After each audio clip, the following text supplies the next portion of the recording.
ദൈവത്തിൻ്റെ ഏറ്റവും പ്രിയമുള്ളവരെ, അവിടുത്തെ സമാധാനം ഞാൻ ആശംസിക്കുന്നു.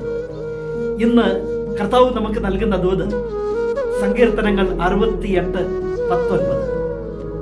അനുദിനം നമ്മെ താങ്ങുന്ന കർത്താവ് വാഴ്ത്തപ്പെടട്ടെ. ദൈവമാണ് നമ്മുടെ രക്ഷ.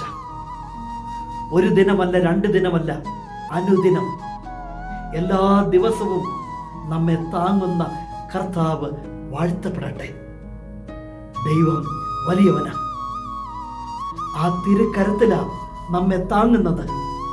അവിടുത്തെ കരം പിടിച്ച ഓരോ ദിവസവും അവിടുന്ന് നമ്മെ നടത്തുന്നത്. ആ ദൈവത്തെ വാഴ്ത്തിപ്പാടണം. അവിടുന്ന് മാത്രമാ നമ്മുടെ രക്ഷ.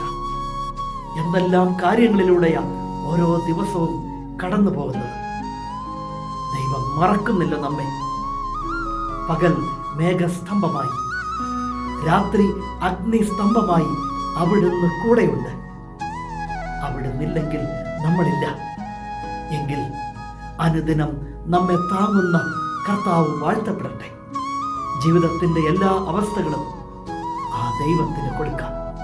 അവിടുന്ന് അറിയുന്നുണ്ട്. വിശ്വാസത്തോടെ അവിടുത്തെ സന്നിധിയിൽ ആശ്രയിച്ച് പ്രാർത്ഥിച്ച് മുന്നോട്ട് പോകാം. വഴി തെളിക്കുന്നതും വഴി നടത്തുന്നതും ആ ദൈവമാ, നമ്മുടെ രക്ഷയുടെ ദൈവം. കരുണാമയനായ ദൈവം നമ്മെ എല്ലാവരെയും സമൃദ്ധിയായി അനുഗ്രഹിക്കട്ടെ.